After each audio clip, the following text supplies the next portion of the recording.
Sky King.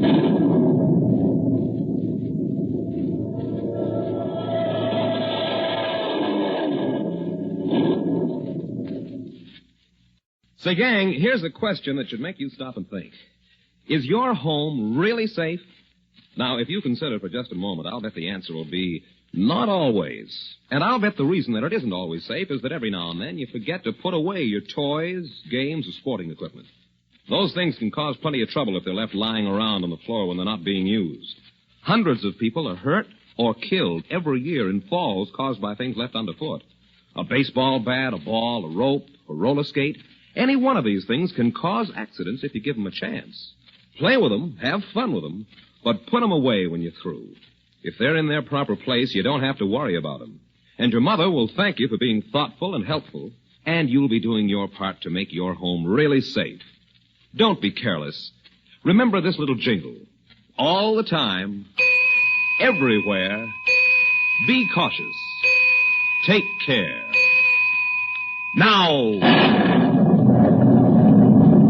The Adventures of Sky King.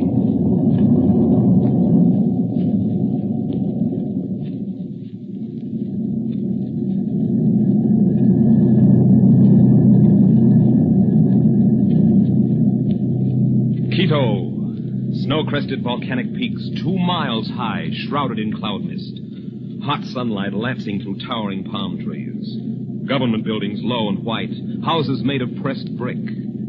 Quito, streets teeming with people, Spaniards, mestizos, Indians, high heels and sandals, ox carts and convertible coupes. Quito, capital city of Ecuador. Not very long ago, you remember, Prince Aurungzebe and the dwarf Baron were knocked out by Sky King and Jim Bell and were turned over to the Mexican police. Then, as the giant DC-6 roared toward Quito on the first leg of the journey to the land of the Diamond Scarab, a message came over the radio. This is Prince Aurungzebe calling Sky King. It's the prince. Hey, how can that bird be calling us from jail? Keep still, please. This is Prince Aurungzebe. The Mexican prisons are not very formidable, Mr. King. We had no difficulty in getting out. Oh, gosh, he escaped. Quiet, Minnie. You will arrive in Quito before me, but I am not far behind you. And when I get there, I will strike. This time, Mr. King, I will strike without warning. Remember that. I will strike without warning.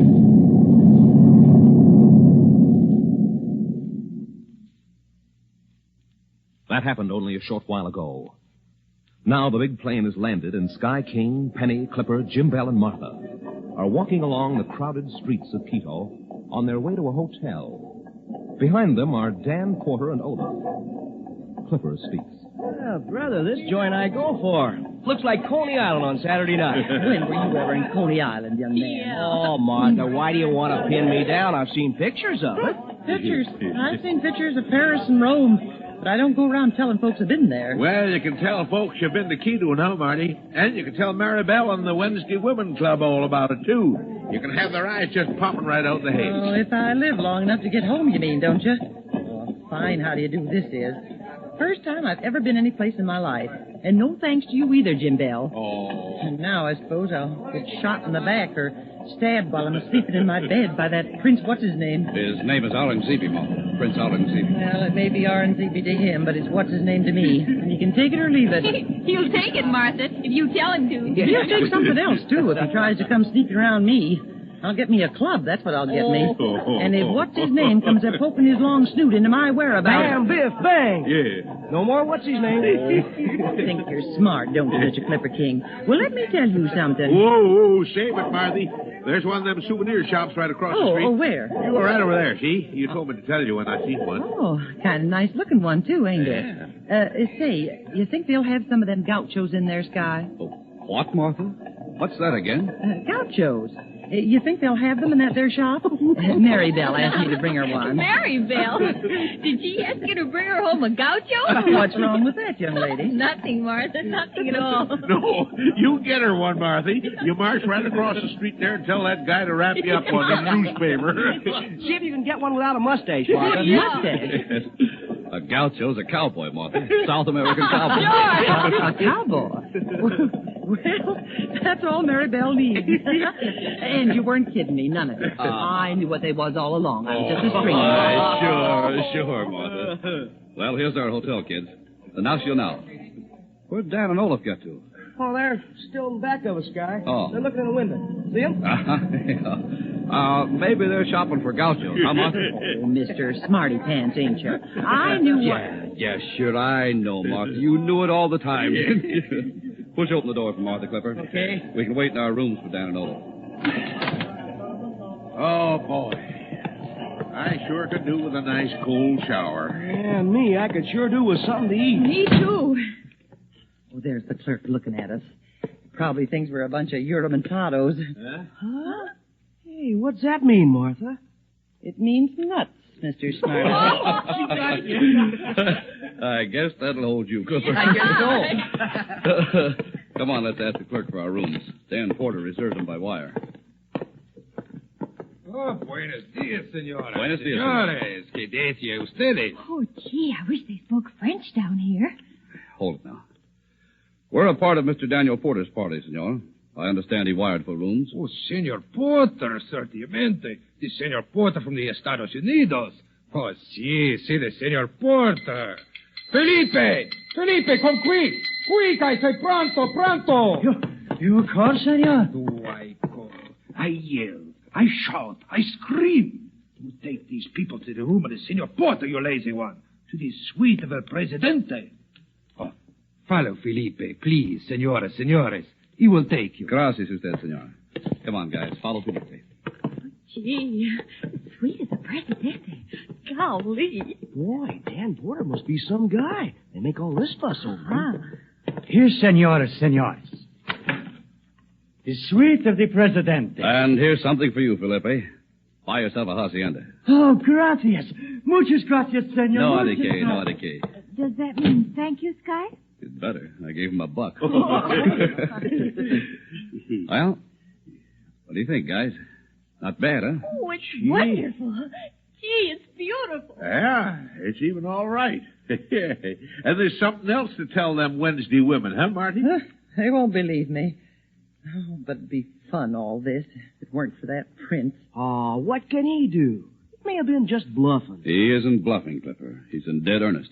Will he try to kill us, Sky? Yes, he may try, honey. But don't you worry about it. If we're careful and keep our eyes open, I don't think he'll get the jump on us. Oh, shucks. What do we got to stew about? Martha will get her club and she'll take care of the lot of us.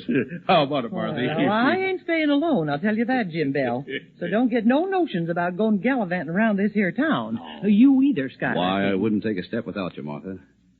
Now I think we'd better get cleaned up a little, don't you? Dan and Olaf will be along in a minute, and they'll want to eat, I know. Well, they haven't got anything on me. Okay, then go get yourself washed. And don't forget your ears, Clipper King. Oh. Wash 'em with soap and dry 'em. Dry 'em good. All right. You too, Penny. Oh, gosh. We don't want none of these here Spaniards or whatever they be to thinking we ain't dry behind the ears yet. And your answer to that, kids, is a great, big, dignified silence. Get going. Yeah. It's later now, hours later. Evening is wandering across the heavens and twilight is sliding down from the high mountains. Sky King, Penny, Clipper, and our friends are still out seeing the town. And in their hotel, two men walk cautiously along the hallway that leads to the presidential suite. One of these men is tall, broad-shouldered, almost handsome. The other is small, slight of build. The tall one speaks, and there is the iron of command in his voice. This is the door, Baron. Open it. Yes, Highness. The lock is simple. It will take me only a second. Waste no time.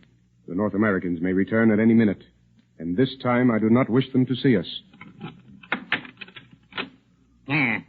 The door will open now, Highness. You have only to twist the knob. It should be the neck of that man King that I am twisting as I do this doorknob, Baron. But for the sake of the kingdom, I cannot permit revenge to warp my judgment. But they will die, Highness. All of them, they will die. They will die. I have given my word to my father that they will not reach our country. Yes, Baron. They will die. Gone the foes. Dead the foes. You will let Baron do it, Highness. You will let Baron. First, we must find the diary, Baron. First, we must find that. I will find it, Highness. Varen will search. I cannot hide it from the sharp eyes of Varen. Wait. We will think where it may be hidden. We must not disturb things. But if they are to die, Highness, what will it matter if things are disturbed? I am the master, Varen. Nothing is to be disturbed. Then you are not going to let Varen kill them. You are thinking now of some other way. I can see it in your eyes. Highness, please let Varen... Silence! It grows dark. They will return soon. We must have more time to make our search. We will have all the time in the world, Highness, if you will let Varen kill them. Quiet.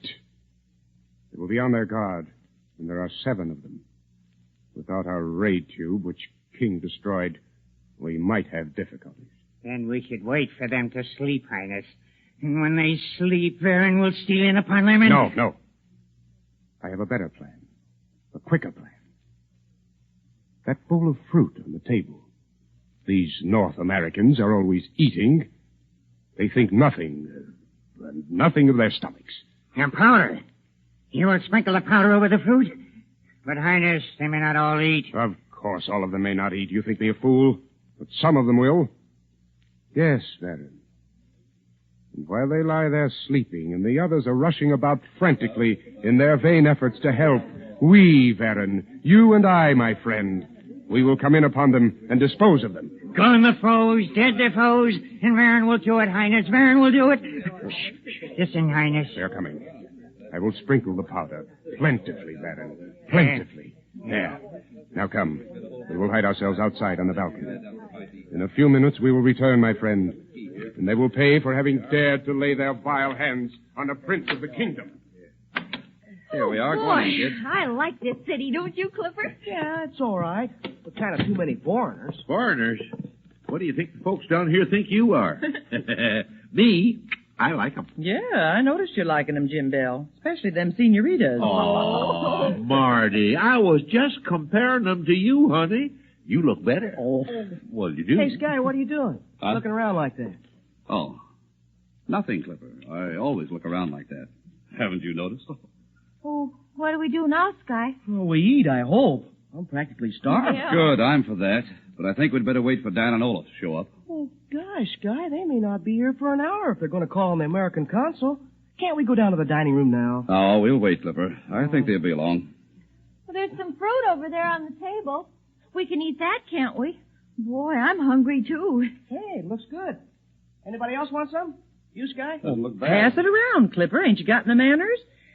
I might nibble at one of them apples myself. Keep listening. In just 1 minute, a hint about tomorrow on Sky King. You know, it doesn't take much to cause an accident. Not very long ago, I heard about a boy who left a small rubber ball on the stairs, and his mom stepped on it and fell. She was very seriously hurt and had to spend many, many months in the hospital. Just think, a little thing like a rubber ball caused a really bad accident. Next time you're playing with your toys or your sporting equipment, remember to put them away when you finish playing. Don't leave them lying around where someone just might step on them. Roller skates, balls, baseball bats, they all can cause trouble. Putting your toys away as soon as you finish playing with them will not only save your mom a lot of work, but it will also help prevent accidents in your home.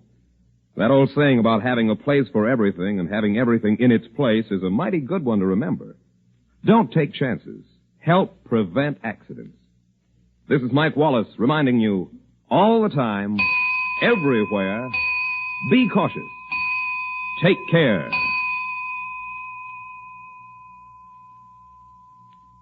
Are they going to fall in with Prince Aurungzebe's devilish plan?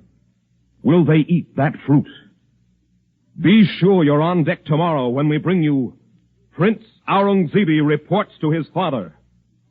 Prince Aurungzebe reports to King Ramses IX. That's tomorrow on Sky King.